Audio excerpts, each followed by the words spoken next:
আগামীকালের দৈনিক রাশিফল নিয়ে বিস্তারিত আলোচনা করব 12টি রাশির ভালো এবং মন্দ নিয়ে। এটা অতি পরিচিত প্রোগ্রাম, প্রত্যেকটা দিন এই দৈনিক রাশিফল নিয়ে আলোচনা করি। তাই আজও চলে আসছি আপনাদের দৈনিক রাশিফল নিয়ে বিস্তারিত আলোচনা করব। আর প্রত্যেকটা দিন যে কথাটা বলি, যে সম্পূর্ণ যদি প্রোগ্রামটা দেখতে পারেন, জানতে পারেন, শুনতে পারেন, সেভাবে চললে পরে আপনারা সেফ থাকবেন। কারণ প্রত্যেকটা দিন কোনো রাশির ভীষণ খারাপ ফল দেয়, কোনো রাশির ভীষণ ভালো ফল দেয়। তাই জানতে পারলে আপনাদের সুবিধা হবে যে আপনারা আগামীকাল কিভাবে চলবেন, নিজেকে কিভাবে কন্ট্রোল করবেন। যে কারণে প্রত্যেকটা দিন আমি এই দৈনিক রাশিফলগুলো আপনাদের সামনে প্রেজেন্ট করে থাকি, আপনাদের অ্যালার্ট করার জন্য।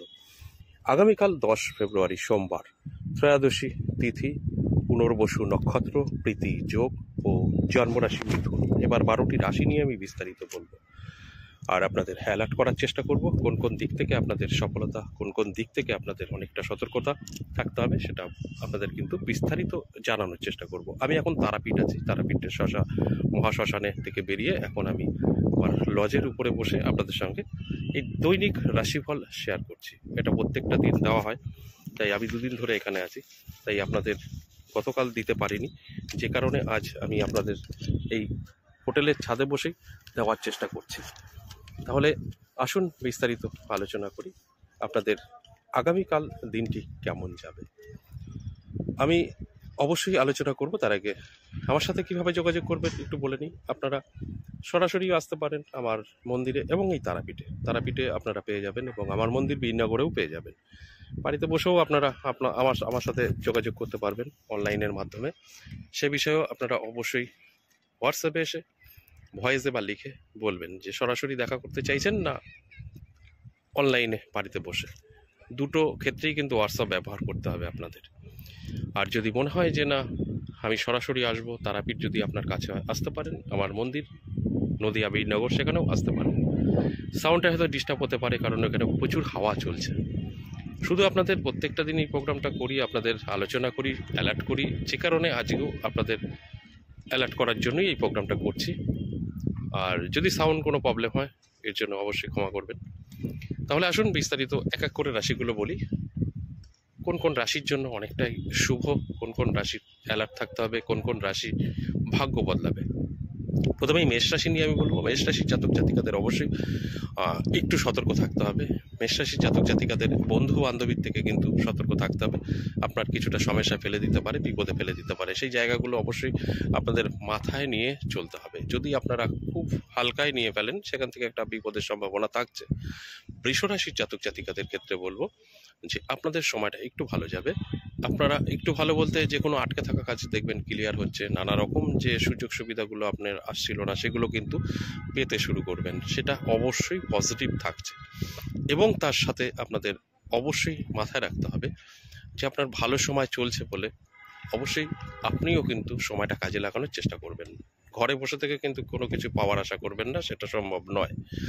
এরপর চলে আসুন মিথুন রাশির জাতক জাতিকাদের মিশ্র ফল দেবে। মিথুন রাশির জাতক জাতিকাদের কিন্তু অবশ্যই আপনাদের মনের ইচ্ছা পূরণ হবে এবং আপনাদের খরচটাও কিন্তু বৃদ্ধি পাবে, যেখানে দাঁড়িয়ে আবার একটু মনে কষ্ট আপনার আসতে পারে। আর এর জন্য আপনাকে কি করতে হবে, অবশ্যই অ্যালার্ট থাকুন, চোখ কান খোলা রাখুন, দেখবেন আপনার একটু কন্ট্রোল করুন, দেখবেন আগামীকাল দিনটি কিন্তু যথেষ্ট শুভই আপনার থাকবে। সতর্ক থাকতে হবে কর্কট রাশির জাতক জাতিকাদের। কর্কট রাশির জাতক জাতিকাদের সতর্ক বলতে প্রচুর ইনকাম হবে, ফাটকা থেকেও অর্থ আসবে, কিন্তু সেরকম আপনার শত্রুতা বৃদ্ধি পাবে, স্বাস্থ্য আপনার সাথ দেবে না। এই জায়গাগুলো অবশ্যই একটু মাথায় রেখে চলতে হবে। যদি আপনারা এই জায়গাগুলো একটু কন্ট্রোল করতে পারেন, তাহলে কিন্তু আপনি অনেকটাই সেফ থাকবেন এবং ভালো থাকবেন। আর সিংহ রাশির জাতক জাতিকাদের বলবো, সিংহ রাশির জাতক জাতিকাদের একটু মনোকষ্ট বাড়তে পারে, কারণ আপনার খুব কাছের লোক যারা আছেন তারা আপনাকে দুঃখ দিতে পারে, কষ্ট দিতে পারে। এই মনোকষ্ট থেকে অবশ্যই আপনাকে সতর্ক থাকতে হবে। এর জন্য অবশ্যই আপনার যারা কাছের লোক আছে তাদের সঙ্গে একটু সতর্ক হয়ে চলাফেরা করবেন। এমন কিছু করবেন না যে তার পরবর্তীতে আপনার তাদের কোনো কথায় দুঃখ আসে, তাহলে দেখবেন সেফ থাকতে পারবেন। আমি এই কথাটা প্রত্যেকটা দিন বলি যে আমরা যদি জানতে পারি যে আমাদের খারাপ কিছু আছে, সেটা কিন্তু আমরা আটকাতে পারি। তাই আমি শুধু বলবো এই আলোচনা করাই আপনাদের অ্যালার্ট করা। তাই আপনি যদি এটাকে কন্ট্রোল করতে পারেন, তাহলে কিন্তু অনেকটাই ভালো থাকতে পারবেন। এরপর কন্যা রাশির জাতক জাতিকাদের যথেষ্ট শুভ থাকবে, পজিটিভ থাকবে। আর্থিক উন্নতি হবে চোখে পড়ার মতো, এবং আপনার সম্পর্ক মজবুত হবে। এই দিক থেকে কিন্তু আপনার জন্য আগামীকাল যথেষ্ট শুভ এবং পজিটিভ থাকছে। তুলা রাশির ক্ষেত্রে বলবো, তুলা রাশির জাতক জাতিকাদের কিন্তু অবশ্যই ভালো এবং মন্দ মিশিয়ে থাকবে। আপনাদের দেখবেন সব কিছু ঠিকঠাক হচ্ছে, সব কিছু আপনারা মনের মতো করে পেয়ে যাচ্ছেন। তার সাথে সাথে দেখবেন আপনার কোথাও গিয়ে আটকে যাবে, সেটা আপনার হতে পারে বিজনেস ক্ষেত্রে, হতে পারে আপনার কোনো সম্পর্কের ক্ষেত্রে। এই জায়গাগুলো কিন্তু আপনাকে মাথায় রেখে তারপর চলতে হবে। তা না হলে দেখবেন আপনার সব ঠিকঠাক চলছে, কোথাও গিয়ে কিন্তু একটা আপনার শান্তি নষ্ট হতে পারে। এটা আমার উদ্দেশ্য আপনাকে জানানো। তারপরের উদ্দেশ্য আমার কমপ্লিট হবে তখনই, যখন আপনি সেইভাবে চলতে পারবেন, এগুলো এড়িয়ে যেতে পারবেন। এরপরে বৃশ্চিক রাশির জাতক জাতিকাদের কিন্তু একটু চাপের বিষয় থাকবে। বন্ধু বান্ধবীর থেকে একটু সতর্ক থাকবেন, তার থেকে ক্ষতির সম্ভাবনা কিন্তু থাকছে। তাদের থেকে এমন কিছু আপনার সঙ্গে ঘটতে পারে যেটা আপনার নিতে কষ্ট হয়ে যাবে, অর্থাৎ আপনার মান অপমানিত কোনো কথা বলতে পারে, বা আপনাকে খারাপ কিছু ইঙ্গিত করতে পারে, বা আপনাকে কোনো বদনাম দিতে পারে। সেই জায়গাগুলো অবশ্যই আপনার মাথায় রেখে চলতে হবে, তাহলে কিন্তু অবশ্যই বৃশ্চিক রাশির জাতক জাতিকারা ভালো থাকবেন। আর তা না হলে যে কথাগুলো বলছি সেগুলো কিন্তু ঘটবে। এরপর ধনুরাশির জাতক জাতিকাদের উদ্দেশ্যে বলবো, দারুণ সময় থাকবে, প্রাপ্তিযোগ তৈরি হয়েছে, কিছু না কিছু প্রাপ্তি কিন্তু আপনার ঘটবে। এর জন্য আপনাকে অবশ্যই অ্যালার্ট থাকতে হবে, চোখ কান খোলা রাখতে হবে, তবেই কিন্তু আমার কথাগুলো মিলিয়ে নিতে পারবেন, তাছাড়া কিন্তু সম্ভব নয়। তাই আমি বলবো অবশ্যই আমার আলোচনাটা শোনার পরে একটু অ্যালার্ট থাকুন, চোখ কান খোলা রাখুন।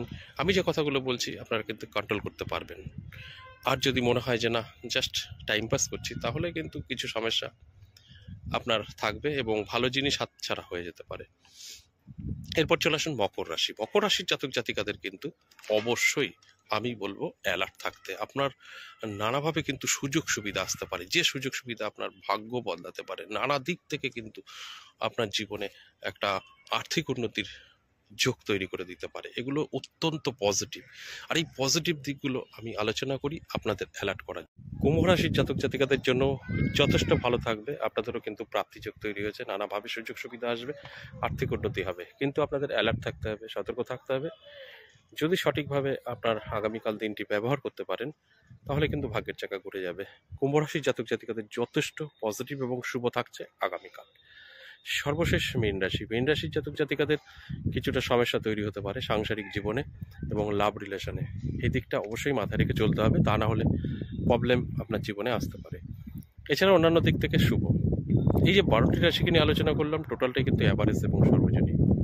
এখানে সকলের সাথে মিলবে কথাটা আমি কখনো বলি না, এটা সম্পূর্ণ আপনার গ্রহ নক্ষত্রের উপরে নির্ভর করে প্রত্যেকের আলাদা আলাদা ডিফারেন্টভাবে কিন্তু মিলবে। যেখানে আমি 50% বলে থাকি, 50% জাতক জাতিকাদের মিলবে, 50% জাতক জাতিকাদের কিন্তু নাও মিলতে পারে। আশা করি বুঝতে পেরেছেন। আজ এ পর্যন্তই, আবার আসবো নেক্সট ভিডিও নিয়ে। ততক্ষণ ভালো থাকুন।